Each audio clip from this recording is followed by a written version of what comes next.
clients to start with, but who built law firms to sizes and reputations which are far beyond what they were handed with to start with. Um, my experience, of course, is there as somebody who started a law firm in 2012, and without any clients to start with, 4 years of experience with large law firms. And I started, and I'll come to that, in a practice area where I didn't have any client base. So it was pretty much greenfield. When we And apart from that, what I have done over the years is, in the struggle of trying to build this law firm and get it to a certain level, I have interviewed people who have done this successfully, and some of the things I'll be sharing are also what I have learned from them. And when I mean people also who have started tier one law firms, such as my former boss, Mr. Rajiv Luthra. I have an interview which I published, which you can read, with Zia Modi.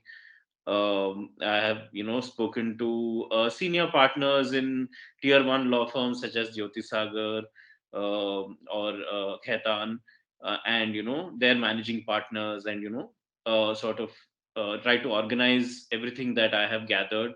And apart from that, also smaller and mid-level law firms, competitors of mine, people at my level, people who might be mid-career, who have started law firms mid-career. So much of what I will talk about will bring together experiences not only of mine but also others who have risen in the profession over decades, or who have started very early, and each of them has had a different, have their own perspectives. But I will try to sort of bring it down to what I see as common, the common thread that runs through all these conversations, all these experiences, and try to break it down into a few points that I think it can be condensed to. Of course, this is a fairly extensive topic, and there is a lot to it. Starting a business, running a business, growing a business of any kind, whether it is as a lawyer or any other kind of entrepreneur or a professional, there is,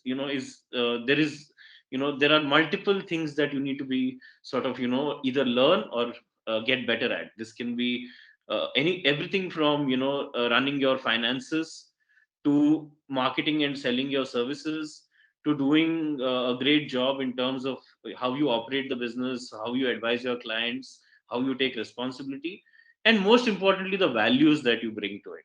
Because in the long run, what differentiates are things that in the beginning might not seem important, such as values, or such as the approach that you take in terms of how you select your clients, who you decide to work with, what kind of people you want to hire, when you decide to do these things, what you focus on. So that is the background, and the way I think we will do this is, for the next 15 minutes, given that I came in late, for the next 15 minutes, I will quickly run through some themes, and of course, we don't have enough time to get into each one in detail, but I'll run through some themes that I think can become a starting point for you to think about, or to further expound or ask questions on, or figure out areas where you think you have other questions or ideas. Sushri, does that make sense? Absolutely. Yeah, that sounds good. Yeah. So the first thing that I want to talk about is, and this is a question that most often comes up in these kind of conversations, is when is a good time to start? There is no good answer to this, and of course, it's always a question of, there are many different lawyers who have done, starting their own practice at different times.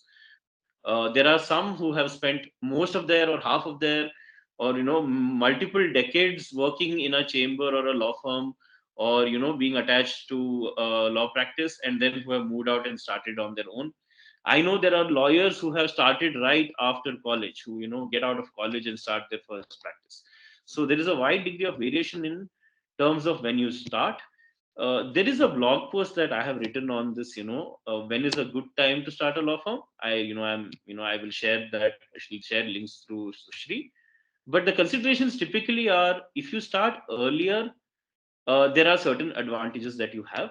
So if you start in your 20s or your 30s, your ability to take risk is higher, and your patience also can be higher in terms of not being able to have an income, and sort of be able to learn and grasp. Not that older people don't grasp new concepts or build new practice areas, but because you're young and hungry, and there is space for you to take risk, there is space for you to bide your time, and space for you to build your expertise. In that case, yes, starting early can be a good idea. But at the same time, there are certain disadvantages. Without having worked in a firm or with a legal team, or a team of professionals, without having been mentored or trained, uh, this might affect the quality of your services. So most young lawyers that I've seen, and of course this may be a generalization, and there are exceptions to everything, but can tend to be good at sales, tend to be good at marketing, tend to be very hungry, tend to at least figure out who to hire, who to work with, but tend to also struggle with the subject matter, struggle with what is a good approach when you're advising a client, what is a good strategy to take, how do you sort of build expertise in a subject. And this lack of hand holding, yes, in the profession, is something that you always have to deal with, and you have to find your mentors and find people that guide you. And this is a way to mitigate it. You have to find people who will still be your fathers in the profession, your grandfathers in the profession. You have to have clients who will guide you. You will have to have other professionals who will your competitors who bring perspective to you. So I would say, if you're a young lawyer, or you're starting at the beginning of your career, building the capacity gap that you face versus, say, other lawyers who have worked with law firms, in terms of your professional expertise, becomes very important. And that's where sometimes people lose their way.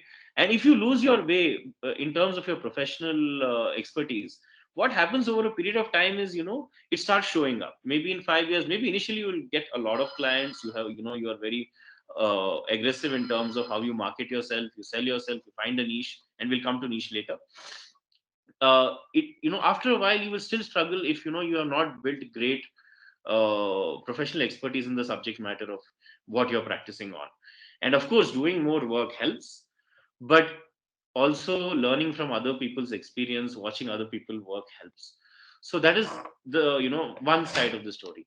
The other side of the story that we have seen is, when there is an older lawyer or a mid-level senior level professional who moves on from his organization, or who has a set of clients that he has worked with. Here we typically have the opposite problem. The problem that we have is, there is a lot of professional expertise, uh, there is a lot of mentorship in terms of how clients are to be handled, how teams have to be managed.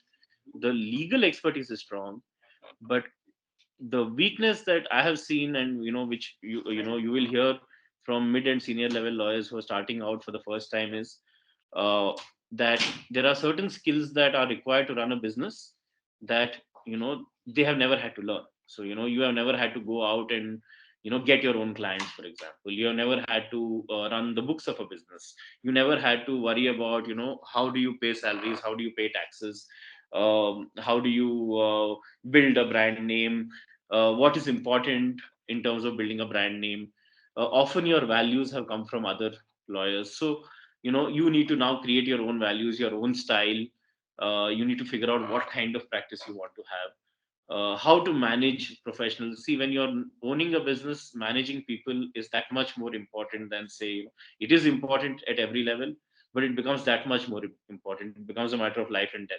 If you're not able to manage your clients and your associates and your partners and your stakeholders properly. So that is touching upon when to start. Now, the second question that often arises, and which in terms of a theme that we have seen in these talks, is what should be my approach? Now, I am a young lawyer, or I am starting out my practice for the first time.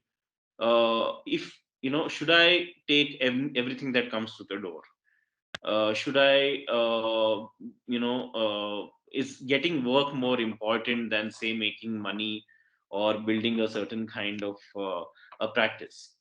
And this is Also a difficult question, because early on in your career you feel that you really don't have much choice. There is some uncle's friend who wants some kind of work done.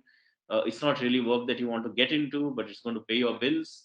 This has happened with me, this has happened with various people. I'll tell you a story of mine, because when I started in 2012, uh, there was what was my experience. I was a banking and finance and some amount of equity corporate transactional lawyer. And the kind of work that I used to do is only done by large firms with large teams. And if I had to set up my own firm, that's not the kind of work that would come to me, because I am a solo young lawyer who is now going to hire people, build some kind of a practice. The kind of client profile that I'm looking at is different. So what I did was I started looking at things which are familiar to me based on my experience, and where I see that in the market there is a certain need. And in 2012, in 2013, the first wave of startup funding was growing, and the larger firms were ignoring this work. There were very few corporate lawyers looking at it at that time. Now it's really hot; everybody wants to do it, but then it wasn't very hot. People didn't know how to price these services, didn't know how to go and target these kind of clients. And I saw an opportunity there and committed to working on this kind of client base. I chose a niche. Now, yes, when I choose a niche, I say, okay, I'm going to represent startups, I'm going to market in this space, I'm going to work in this space. But what does happen is there will be people who come, completely outside of that circle that you're drawn. They will have some other kind of work which might not be related to what you're building. And there's always a difficult question to answer and ask yourself, because you're trying to do as much as possible in terms of building your reputation, increasing your paying your figuring out a way to pay your bills. And would you say no? Now, one way to look at it is, a niche is very important. Now, I'm not saying that all your life you have to be an intellectual property lawyer, or you have to be a particular kind of a litigator, or a particular kind of a have certain kind of expertise and stick with that. You don't have to be a tax lawyer for life. But when you're building a certain ecosystem of clients, and whether it is in the beginning or whether it's subsequently, you need to have some amount of focus in terms of the things that you do and the things that you don't. And there are several reasons for this. One of them is, of course, the simple one, which is that you can only gather expertise in certain areas, and not be a master of everything. uh, but it is also because people gravitate towards niche expertise. It is not that I don't understand how to do a certain kind of a transaction, but when I signal that I'm doing a certain kind of work, it attracts people who want that kind of work done, other professionals who do that kind of work. So it's easier to build an ecosystem around your work, which becomes very self-fulfilling. So having one or two or three niche practice areas gives you a certain branding and reputational ecosystem that you can draw on. Which, if you are trying to dabble in everything, you might go nowhere. You might be neither a great tax lawyer, nor a great corporate, nor a great litigator, nor a great criminal lawyer, because you do everything. Now, not to say that there are no great generalists, but generalists who are great tend to be older. Now, if I have spent 40 years in the legal profession, I have seen, used to be a tax lawyer for the first 5 or 10, and then I used to be a criminal lawyer for another 15. Then I became a senior high court or a Supreme Court lawyer. And whatever, I built a certain career in a certain way. Maybe when I'm in my 50s or 60s, I'll have a great command over various subjects. I might be comfortable with a lot of constitutional law, I might be comfortable with a lot of tax, I might be comfortable with some amount of corporate law, and I might know some concepts on how to deal with criminal law. But that is because I have over a period of time built multiple niches, and when I was building them, I was focusing on them. There was a period maybe in my life when for 5 or 10 years I was just doing criminal law. And even though I did criminal work 10 years ago, I have some hold of, I can make some sense of it. And this tends to happen over a career. But doing that very early can be problematic, can be difficult. So choosing a niche is important. Now, that niche can be broader, can be narrower. You can figure out one or two which are connected. For example, I am an intellectual property lawyer also. Nowadays, I write a lot, I read a lot of about intellectual property. And that happened because of my work as a corporate lawyer to tech startups. Because I'm fundamentally an investment private equity lawyer, and my clients happen to have a lot of problems on the tech side, or happen to have a lot of conversations, or need a lot of advice on the tech side. So my client base had a problem that all of them used to have, and I put my mind to it, and hence the second niche opened up. And the same thing can happen in, when you have a niche client base, this sort of thing can happen. So for example, if all the startups in India are affected by a particular tax issue, I can't be the guy in India to go to and not know that, this how this whole issue works for my client base, because they will always ask me this question. So as far as there's something called an angel tax, how does it affect us? And yes, I can say I'm not a tax lawyer. Yes, they'll say we know you're not a tax lawyer, but please give us your advice because you care about startups. You must have read about this, you must have figured out, or you must have thought about it. So that is the second theme. The first theme was, I was talking about was around when you should start. The second theme was on what you should start. So what you should start is a very important question to think about. Try to narrow it down, try to be specific, and that will help you also figure out other things which are connected, like, how do you sell, how do you target clients, because you can't just stand on the road and say I'm a lawyer and why don't people come, and why are they not hiring me. But if you stand on the road and say I'm a lawyer only to the sweet shops in today I'm in Chandigarh, I'm traveling, so sweet shops in Chandigarh, then you have a very clear message. Then the sweet shops in Chandigarh will come to you. They'll ask you, hey, you want to be a lawyer? We heard, there's a lawyer who's sprung up who's just representing sweet shops. And then if you have some understanding of their problems and what their usual legal issues are, then there's some amount of traction that you can create as a young first time lawyer, or even a young inexperienced lawyer, only because you focus on a particular kind of client. And this has worked magically for so many lawyers. And the other side of the story, that so many lawyers struggle even after 5 or 10 years, do not generate a good income, is because they haven't focused. Maybe they have taken on a lot of different kind of work, but they've lost focus. And that tends to show up, because the more you specialize, the more quickly you can raise your rates, because your reputation goes up, because you're targeting a smaller crowd. And in a smaller crowd, it is easier to be known by all than try to target a bigger crowd that you can't serve in any case. And in the beginning of your law practice, there's only so many clients that you can take on. And if all of them are a particular kind of client, they're all hotels, or they're all tech companies, or they're all they're all some kind of so I have a friend who is a first generation criminal lawyer in Bombay, which is a tough place to be a first generation lawyer, tough place to do law outside the chambers if you're a first generation lawyer. And what he did was he just focused on IAS and IPS and government officers accused of corruption, or being charge sheeted for corruption, and where CBI is going after them. He just focused on them. He started talking to them, started figuring out how their litigations work, how they how often the dates arrive, what kind of problems they have, how the CBI deals with them. He built expertise around this area. And as a criminal lawyer, if he had just as somebody who's 27, 28 years old, if he had just said I'm a criminal lawyer, it wouldn't have been so easy. But he targeted that niche crowd. He made an effort to find. He had one client lined up who had a CBI case against him. He started learning very extensively about how this works. Started looking at what other people have these kind of cases, and started building this expertise, building a reputation in that crowd. Because in India there are only so many people who who fall in that definition of government officers who are in trouble, but they all know each other. And the moment you're a good lawyer to one of them, he will bring two others to you, and then they will tell two others, and it's all a small crowd and they all know each other. And that is the kind of ecosystem that you need to try to create. So having a niche is very important. So that is around the second theme. Now, the third theme, which I'll touch upon, and I'll see if we can talk about anything more, and then maybe hand over to you, is around values, because values are a question that get discussed a lot. um, and how, and it's not only a question of how scrupulous or unscrupulous you are, what kind of clients you work with. It's not just about that. So values are the base upon which you will make decisions in the course of your career. And if you say that, okay, I want to, I am going to be honest, I am going to have integrity, I am going to be transparent. This is, how I am going to, deal with my resources, the lawyers that I hire tomorrow.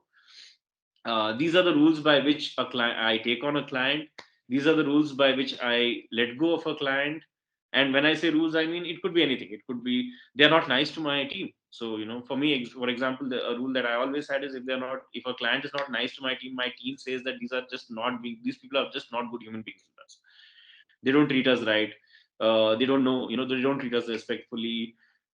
Then the money doesn't matter. Then I say, no, we don't want to work with a client like that. So we have a conversation with the client and say, and this, you might say, oh, this is a very first world problem that you have, but you will face this problem very early as well. You might have some unscrupulous type who comes, walks to the door, and on the first day he's saying things like, I will not pay you now, I will pay you later, and you don't have any clients, and it seems like a good idea to you. But how you charge a client is also a policy, and it is based on your values of how you're engaged.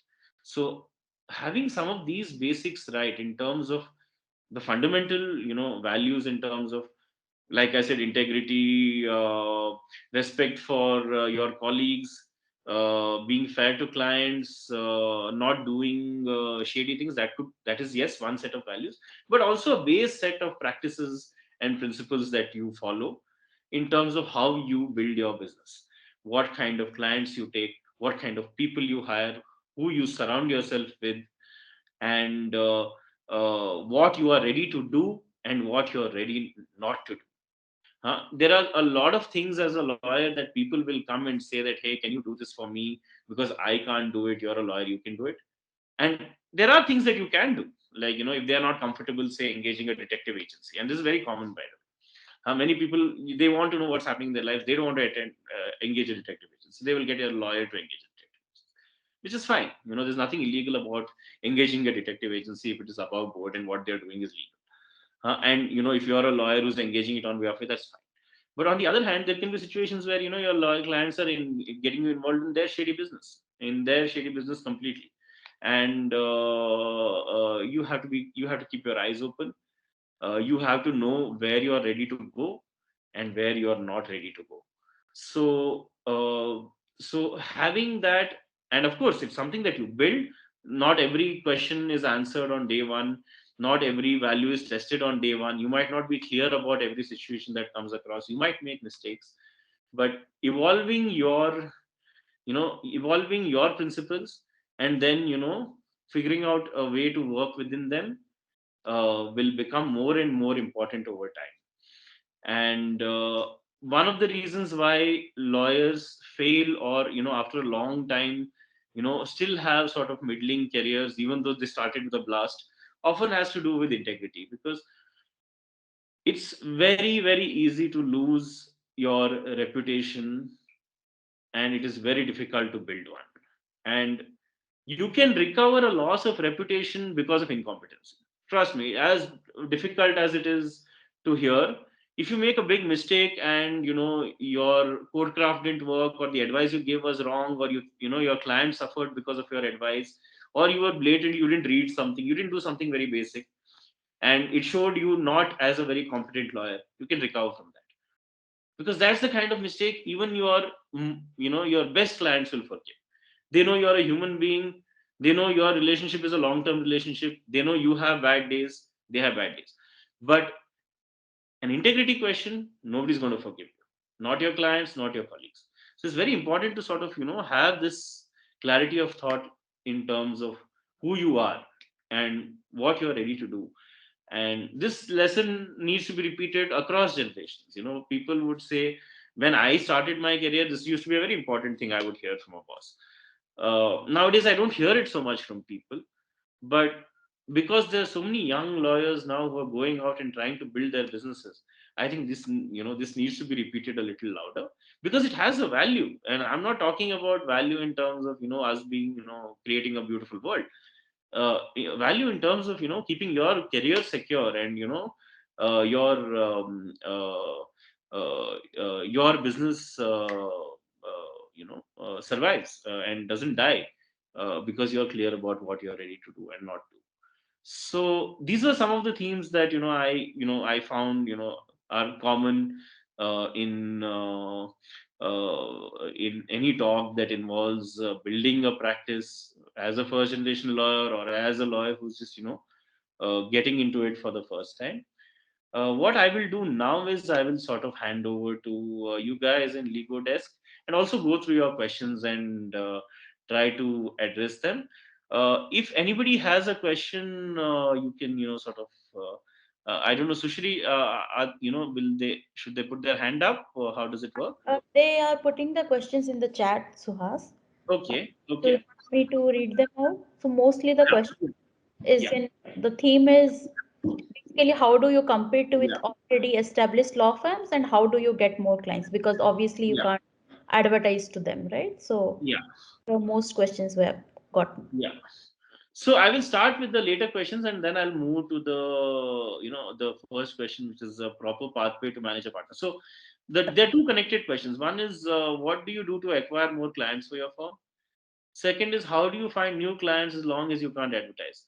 See, one thing is see, advertisement is what is advertisement? Advertisement is you put something in the newspaper saying, or something like that. You publish it on something on social media saying, "I'm this kind of lawyer, come to me," blah blah blah. Uh, Frankly, it's not really required. For most specialized legal fields, it's not really a B2C business. There's only so many clients you can take. So, what do you need? You need a certain number of clients who are giving you business constantly and at a price that makes your practice viable.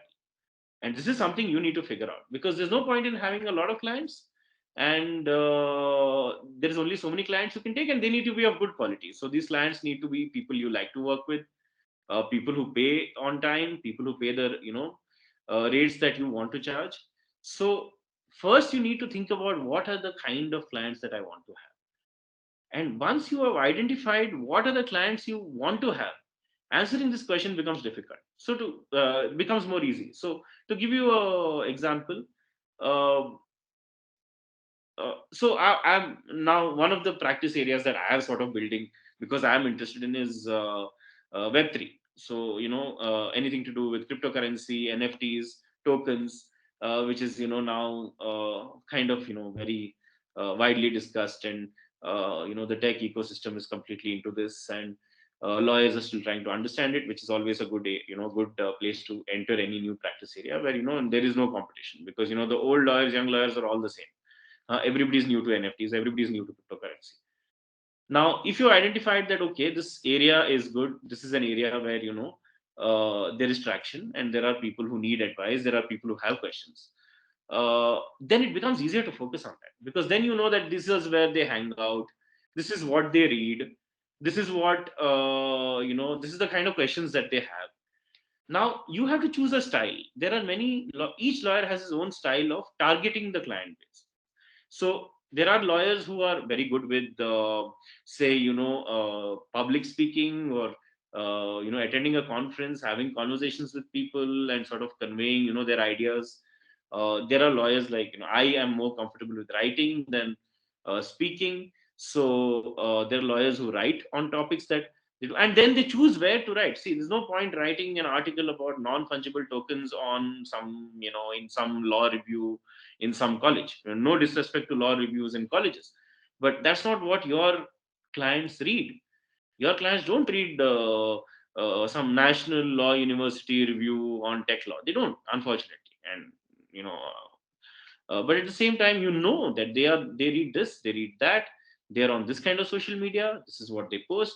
These are the big influences in that ecosystem in the world, in India, in Bangalore, in Bombay. These are the influences. So it becomes easy to target and build your knowledge and share that knowledge.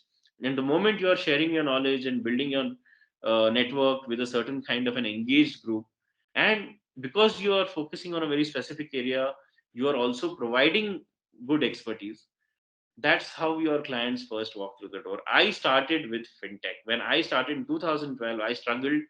In 2013, I started building some capacity in fintech. I started looking at our payment, and wallets had just sort of come into the market. So how is RBI regulating wallets? And the reason why somebody who had a J Sagar advising them and a Luthra and an Amarchand advising them, were coming to me for advice on RBI's payment instruments and how they are regulating them, was because it was a new set of regulations in a new market. And they probably didn't none of the others were really focusing on this. They're focusing on various things. And then, well, when one person discovered that, hey, my hold over these regulations is good, he told two other people in the industry. They all know each other. All the payment wallet companies know each other.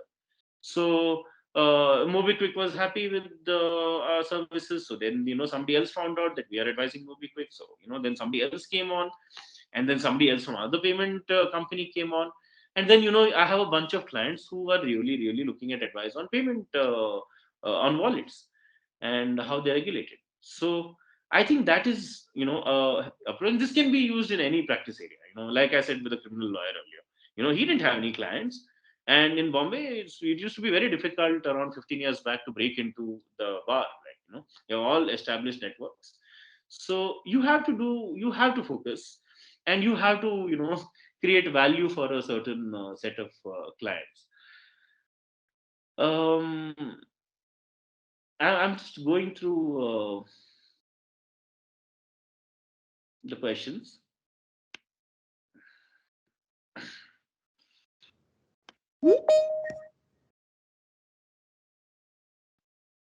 So there is one question around getting one kind of client is easy, but certain client can. So I agree with you that the more B2C your practices, the more like for example, divorce is a very B2C practice. You're dealing with individuals. um, and I have never been in a B2C practice, so I'm not a great person to advise on how do you build a B2C strictly numbers practice. For example, trademarks is also very numbers practice. It has a different approach there. You might have a little bit of an advertising approach. You might have a more wider sort of marketing approach where you're trying to get as many people to know you. I know divorce lawyers who try to get their name in the newspapers because for them everybody is a potential client. But at the same time, the moment you come to B2B kind of practice areas like GST, like customs, like what I do, then you would rather focus on this niche strategy of who is this crowd, where do they hang out, what association do they have. All the hotels have an association, all the fintech guys have an association, huh? All the infra guys have their own little ecosystems. Bankers know all the infra guys, so bankers are always a great person, people to sort of figure out what is happening. If you want to advise, say, all the power companies in India, all the banks know who are the big power companies, who is borrowing money. So there is always an ecosystem that you can focus on. Connected question is how to use LinkedIn to generate work. Is it okay to ask for work, or should we just go and meet clients and keep in touch? See, one thing is having uh, getting business from an existing client is always cheaper and easy than getting business from new clients. So it is always useful to build a process where you keep your existing clients engaged. But this process should be very light touch for you, because it can't be that you go, if a client wants you to wine and dine him every week, that might be a red flag, for example. So you should have a process that works for you. In my case, it is whatever, a certain kind of communication every 2 3 weeks or a month, which goes to a bunch of people who are engaged in a certain area, and if it is something they find interesting. I know some people who also use every festival to sort of reach out to someone, or annual sort of card or a gift or something that they send to their clients as a token of appreciation. So there can be you know a bunch of ways where you get in front of their eyes, because out of mind is out of sight, and out of sight means out of recall. So keeping that recall going is important, but you should try to keep it as low touch as possible. Rather than because you want to have all your existing clients engaged, you need to have time to build new business and do your work. So it needs to be a process rather than you jumping around and trying to engage with your existing clients. Nothing keeps your client base happy and engaged as good service. So if you're doing work with your clients, that's about it. I don't think it needs too much more, because they're looking at your work. How to use LinkedIn, how to use social media depends on your client base. There are where do they hang out? What do they want to read? What is useful for them? And I think, when you start thinking from there, it becomes easier. There's a question on how do I start in Chandigarh, or a city where say there is not a big corporate law firm ecosystem. Do we need an office? See, I feel now, and my answer might have been different 10 years ago, but I think now a place like Chandigarh, or a place like Lucknow, a place like traditionally not like Kochi, uh, uh, these are Pune. These are places where there is a lot of space for corporate work. Previously, it used to all be Bombay and Delhi and Chennai and to some extent Bangalore used to have this halo around them. Corporate lawyers all live there, they all work there, there's an ecosystem. It used to actually be more efficient and useful to just go to them. Now I don't think that is the case. I think there is clients are very open to moving outside the big cities. This pandemic has created lawyers who are going back to their hometowns. So the halo of the big cities, I feel, is gone, and I'm happy to be corrected. But at the same time, the advantage of operating, say, out of a Bombay or a Bangalore is, as you grow, it becomes easier to hire. You have a larger talent pool. I don't think you will have that problem in Chandigarh unless you're hitting 100 lawyers. Then you might be thinking, how do I hire more lawyers like this in Chandigarh? You might have competitors by then. So you might have an ecosystem which is created. But typically, your challenge is talent. I don't think challenge is clients anymore in a smaller place. And talent also, I think, is something that can be cracked, because increasingly people are now open to working in other cities than just the traditional big places. Do we operate from our home office? Do we need to get an office? When I started out in 2012, I did not have an office. After 1 year, I got a small office. At that time, it used to be important to have an office, because they used to think that you fly by night, you have some home office and this and that. And I followed the traditional path. But I think that has changed massively, and I don't think it's just the pandemic, because I moved into a WeWork in 2018 because I didn't see any value in managing this whole shebang. Right now, I don't. During the pandemic, I've not had an office. None of the efficiency has reduced. None of the clients are running away because I don't care about having an office. I don't think any of the big firms, small firms, anybody's operating from an office. Their business is still doing well. In fact, some of them are doing better than their pre-pandemic years.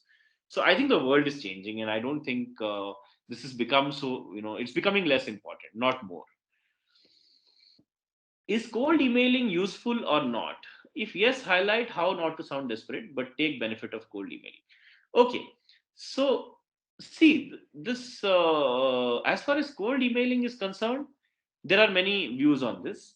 Um, there is a way to write a cold email if you're writing a cold email. I have never sort of used this approach of writing cold emails. The only time I have written cold emails is, and this is controversial, is when, for example, there is something happening where, say, there's a major startup co-founder fight going on, which is all over the press. And obviously, one person is doing something wrong. Obviously, one person is doing something wrong, and my my I can't keep this to myself. I'm thinking, why is this fellow doing this? He's being an idiot. So then I have written a couple of cold emails saying, dude, you're being an idiot. This is not how you deal with this dispute. This is what you should have done. Huh? And leave it at that. And yes, people will call you. They'll say, hey, what are you saying? Why are you saying this? Then of course you can say, if you want to if you want to engage us, then we can help you out and figure out how you should be dealing with this. And this happens quite often, and not just me. I know lawyers across the board. If you are in a particular specialization, and you are always watching, and you always have an interest in the best of the matters in your sector, you want the best of work in your sector, and you'll always be interested in those matters. So there's nothing wrong with that. And at the same time, cold emailing, when you have a certain amount of expertise and experience, not really cold, because the guy knows probably who you are, or he will check your expertise and your years of experience. Early on in your career, I would not recommend cold emailing unless you've interacted with someone. Now, it could be interacted on the other side, or it could be that you have sort of systematically sort of worked on getting their business. And one of the ways to do this, given the restrictions that we have, and even without those restrictions, I would say, is to make your emails meaningful for the person receiving it rather than asking for work. Because there's no point asking anybody for work, because when they have to give you work, they will give you work. Your point is only to get on people's radar. Because see, in if you're a lawyer, it's rarely going to be the case that you call someone and he gives you work. It's not, you're not selling ice cream. He's not going to. It's not like you push ice cream on somebody's face on a hot day, he will buy it. Law doesn't work like that. He needs to have a problem for which you have a solution. It needs to be the right time. He shouldn't have another lawyer on it, or if he has another lawyer, he needs to be unimpressed. So if I really, so there have been situations where I really wanted a client, like I wanted this client to be on our roster, and maybe they also want to work with me, but it was not the right time. So all I would do is have some kind of a relationship with these people. Maybe once in a few months they would receive a newsletter on the subject that interests them. And if I was in a conference, or if I'm in a situation where I'm talking to them, introduce the firm and tell them that we exist. I know certain large law firms who don't have certain big names as their clients in India. So for example, a tier one firm which has never had Tata as its client, for example. It's painful. They have the same pain that a young lawyer has of not having clients. That for 20 years, these guys know we exist, they're not hiring us. We are so good in what they can, we can do for them. But they know they will stay on the radar. Because there will come a time when these guys get tired of their lawyer, or they want to try somebody out new, or they want to figure out a better solution. And it's always going to be at that time that they reach out to you, and you need to be on the radar at that time. So patience counts. Aggressive cold emailing, aggressive getting your name out there might bring some business here and there initially, but it might be all over the place. You would rather build a reputation and wait. And yes, it takes time. If you are not willing to wait for 2 to 3 years to have some kind of a regular supply of work, then it might not be a good idea to start. If you, and this is a very important, I don't know why I didn't bring this up, but uh, any law practice requires patience. It requires patience. It doesn't matter what kind of rock star you are, it will require a few years for you to get to a place where you feel like you built something. I did not have I was not making more money than I was spending, at least for 12 to 15 months, and I was pretty fast. I know people who have taken 2 years, 2.5 years to get to a stage where then they have some regular clients, then they have a certain expertise, a certain name in the market. So you need to be able to wait, if not anything else, and you need to be on the radar, and you need to be committed. And whatever comes your way, you have to do a great job, because if you do a great job with one matter, that's two potential clients. You do a bad job with the matter, there is no potential clients, and after this client also will go away. So after a while, it is focusing on doing a good job is sufficient, because in the last 3 4 5 years, I have not really done any marketing. And even today, people are just coming to me by word of mouth. And that also happens to every other lawyer after a certain period of time. But that does not mean you stop marketing. What I do is, why I'm doing it for a different reason. But for anybody who is seriously running a law business, cannot stop their sales and marketing system. You always have to keep your clients engaged, potential clients engaged, your expertise, where your expertise lies, all those people engaged. You need to have a network of professionals who are also like you. They might be competitors, they might be potential people you can hire, they might be potential people who will hire you also. So having that, building that system, building your reputation in that system is useful and important.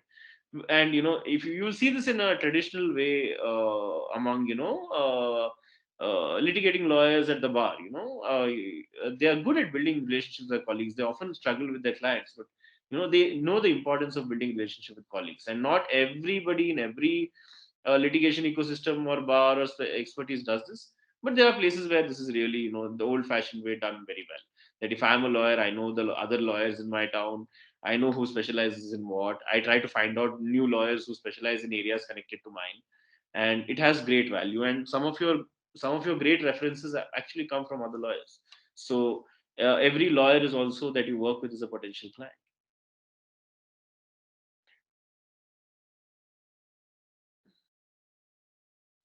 Um, I think I've covered most of the questions here. There is one more question which is on pricing here by Kumar, which is, should we take panels though the work is constant, but the price is not justified for the work done and time consumed in doing it? It's a very good question. How do you price your services? Now, pricing of services is a funny game. Uh, if you underprice, your practice is not going to work. It's just not going to work. In fact, and as hard as it is to say this, you would rather not take on a client and not do any work than do it at the wrong price. And if you find the right price and you find fewer clients, you're better off than if you have more clients at the wrong price. Because finally, you have a cap above which you cannot take on more work.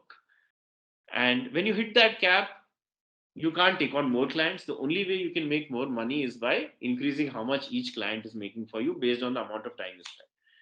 So I always lean towards work which is justified, the price is justified rather than not. And always having a clear pricing, policy is important. It's not about, oh, you're a rich person, I will charge you more, you're a poor person, I'll charge you more. No. Put a price on your time. And if a client tries to negotiate, don't negotiate. My price is this, I will not negotiate. I would rather sit at home and do nothing. And this hurts. This hurts. I've lost some, initially lost, even sometimes now. I will lose clients that I really want to work with because I'm not willing to compromise. And it might be a small compromise. They might say, hey, you're charging 15 rupees, make it 12 or make it 14. It's not about, whether the 14 works for me. But because if you stick with your policy, only then your policy is respected. What happens when you do this is when the client says no, the client may say, we want a 13 rupee lawyer, not a 15 rupee lawyer. Tell him, no problem. When you need a 15 rupee lawyer, you come to me. And he might not come to you, but he's going to tell the whole world, listen, this guy's a 15 rupee lawyer. He's not a 13 rupee lawyer. And then these 15 rupee clients will come to you. They'll say, hey, there's this lawyer who's a 15 rupee lawyer. I can't afford him, but maybe you can. So you're sort of filtering out the riffraff with your pricing. And if you don't do this filtering, if you're willing to negotiate, if you're willing to reduce, very quickly the market catches up. Everybody will tell, every client who's referring you to someone will say, hey, he'll negotiate, you just keep negotiating, he'll reduce his price. So every time you're fighting this battle. So it's tough, but you have to do it. And this is the same for every business. Everybody wants reduced prices. It's not just from lawyers. And lawyers like to cry about it. But everybody wants prices to be reduced. But you need to be clear about what your prices are. And sometimes it is painful. Sometimes you will lose business. You've got to be ready to lose business.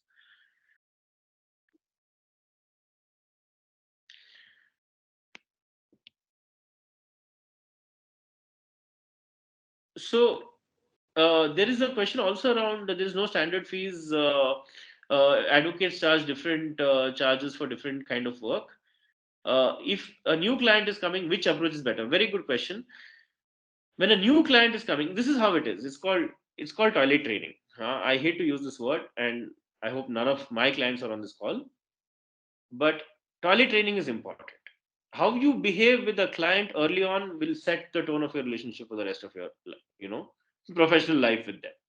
If in the beginning you're willing to compromise on price or set a low price to bring them through the door, they'll always expect that. In the beginning, if you say no, when you can afford me, you hire me.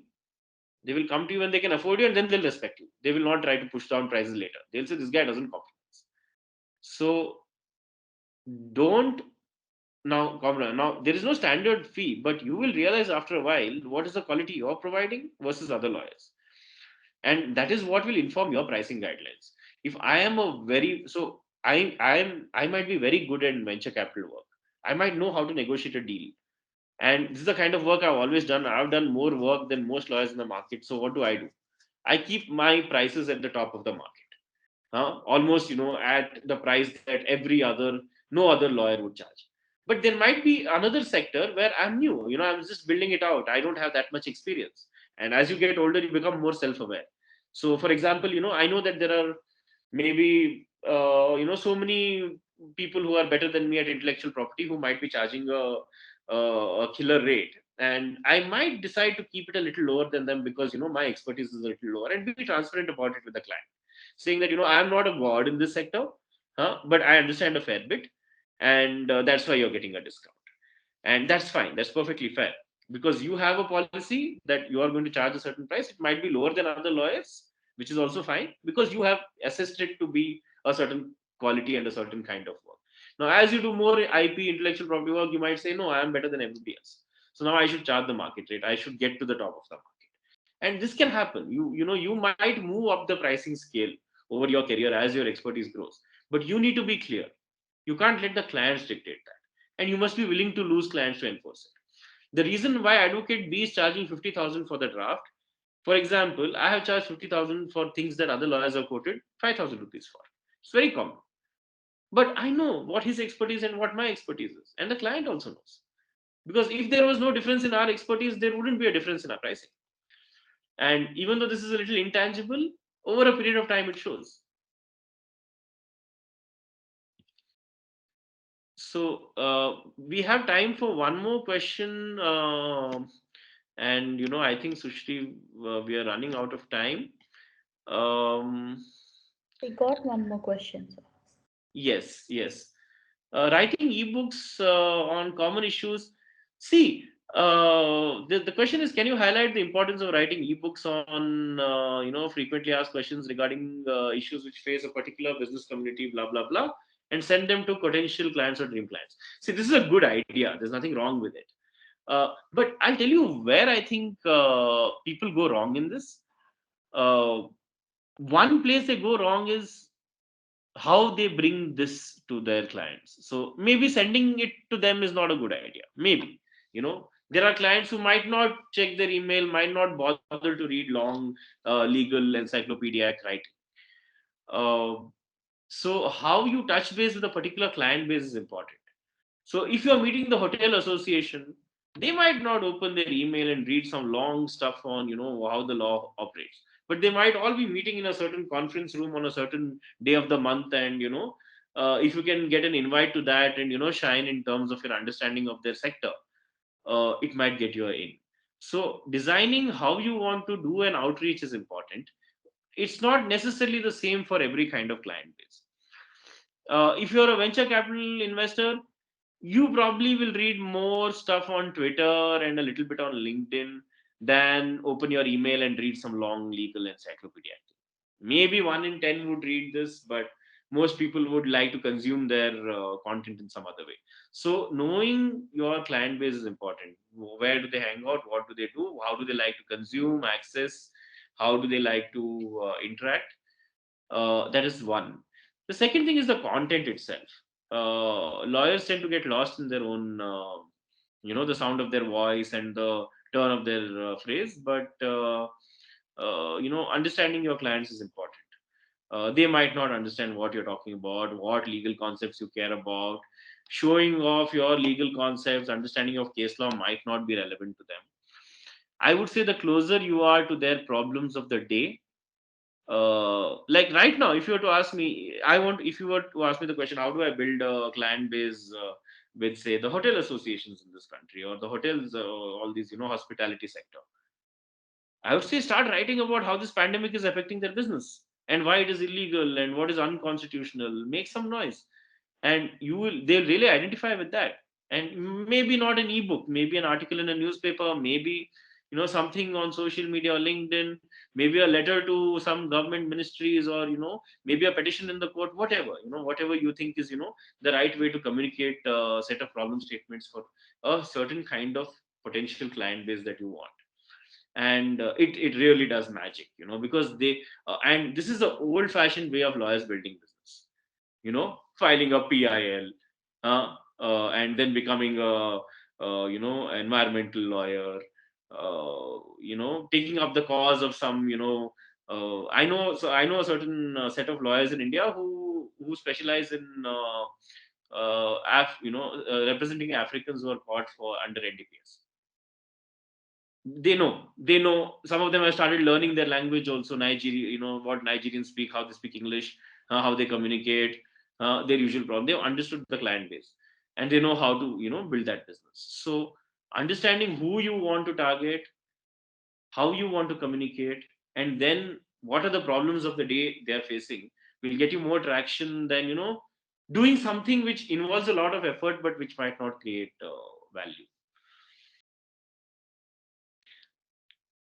So yeah, so I think I've covered most of these questions.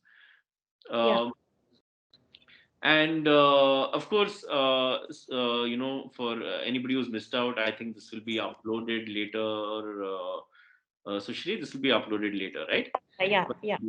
And if you have any other questions, you can contact Sushri, and she has my contact details. I'm on LinkedIn, Twitter. You can find me on social media as well. And yeah, and it's been wonderful to have so many of you attending this. Thank you so much for coming, and great questions as well. And I really enjoyed doing this. Thank you, Sushri, and thank you all of you. Thank you, Suhas. This was really an insightful session, and thank you to the audience. They have been really engaging and asking their questions. So thanks all. Have a Thank you, everyone. Thank you. Visit Lego Desk for more information.